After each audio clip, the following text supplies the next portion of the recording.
Good morning all of you. मैं Pooja Giri MA2 की छात्रा हूँ। आज हम SAARC and overview based on Pushpesh Pant insights पे प्रेजेंटेशन देने जा रहे हैं। तो सबसे पहले देखेंगे कि सार्क क्या है।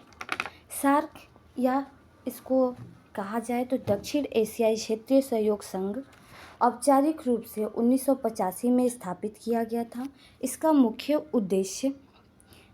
मुख्य उद्देश्य है आर्थिक एकीकरण, शांति और आपसी समझ के माध्यम से लोगों के जीवन की गुणवत्ता को बढ़ाना है। इसके सदस्य देश अफ़गानिस्तान, बांग्लादेश, भूटान, भारत, मालदीव, नेपाल, पाकिस्तान, श्रीलंका है। पहले तो 7 देशों ने मिलकर इसकी स्थापना की थी, लेकिन 2007 में अफ़गानिस्तान भी इससे जुड़ गया। पुष्पेश पंत इस बात पे जोर देते हैं कि सार्क का जो उद्देश्य है वो महत्वाकांक्षी है और क्षेत्र की समृद्धि के लिए आवश्यक है, लेकिन उन्हें प्राप्त करने के लिए सदस्य देशों के बीच महत्वपूर्ण विश्वासघाटे और राजनीतिक शत्रुता को दूर करना आवश्यक है। अब हम देखेंगे कि सार्क का जो मेजर अचीवमेंट है, प्रमुख उपलब्धियां क्या क्या है।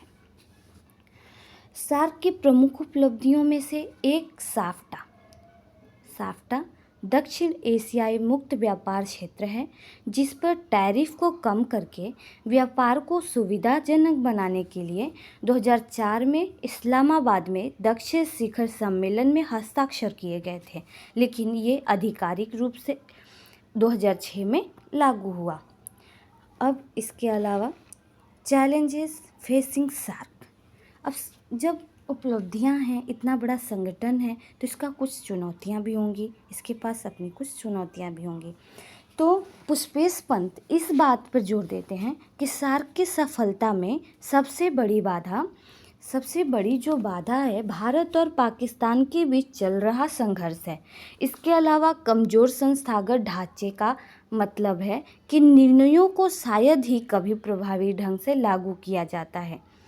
इसके अलावा भी देखें तो चीन और अमेरिका जैसी बाहरी शक्तियां भी इस पर प्रभाव डालती हैं। अब इन चुनौतियों का सामना करने के लिए सार्क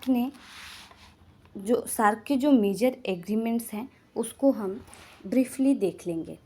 सार्क ने अपने सदस्य देशों के बीच सहयोग को बढ़ावा देने के लिए कई औपचारिक समझौतों पर काम किया। ये समझौते व्यापार, पर्यावरण संरक्षण, आतंकवाद से निपटने, सांस्कृतिक आदान प्रदान और शिक्षा जैसे विविध क्षेत्रों को कवर करते हैं।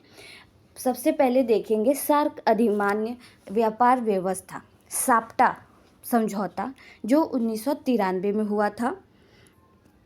उसके अलावा दक्षिण एशियाई मुक्त व्यापार क्षेत्र पर समझौता साफ्टा, जो 2004 में इस्लामाबाद में दक्षिण शिखर सम्मेलन में इस पर हस्ताक्षर तो किया गया, लेकिन आधिकारिक रूप से 2006 में लागू हुआ। इसके बाद ऊर्जा में क्षेत्रीय सहयोग पर सार्क समझौता 2014, आतंकवाद के दमन पर सार्क सम्मेलन 1987, नारकोटिक ड्रग्स और साइकोट्रोपिक पदार्थों पर सार्क कन्वेंशन 1990, वेश्यावृत्ति के लिए महिलाओं और बच्चों की तस्करी को रोकने और उसका मुकाबला करने पर सार्क कन्वेंशन, सीमा शुल्क मामलों में पारस्परिक प्रशासनिक सहायता पर सार्क समझौता 2005, निवेश के संवर्धन और संरक्षण पर सार्क समझौता मसौदा तैयार किया गया। इतने सारे एग्रीमेंट्स जो कि मैंने प्रमुख एग्रीमेंट्स को बताया है। इसके अलावा जो सार्क का भविष्य क्या है, तो देखेंगे द फ्यूचर ऑफ सार्क।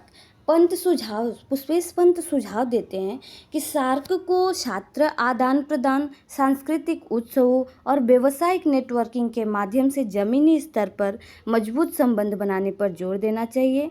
आर्थिक सहयोग को राजनीतिक मुद्दों से मुक्त रखा जाना चाहिए। अब निष्कर्ष रूप से सार्क एक समृद्ध दक्षिण एशिया के सपने को साकार करता है, जो साझा हितों से एकजुट हो। हालांकि सपने का साकार होना काफ़ी हद तक इसके सदस्य देशों की ऐतिहासिक शिकायतों से ऊपर उठने और संकीर्ण राष्ट्रवादी चिंताओं पर क्षेत्रीय समृद्धि को प्राथमिकता देने की क्षमता पर निर्भर करता है। Thank you.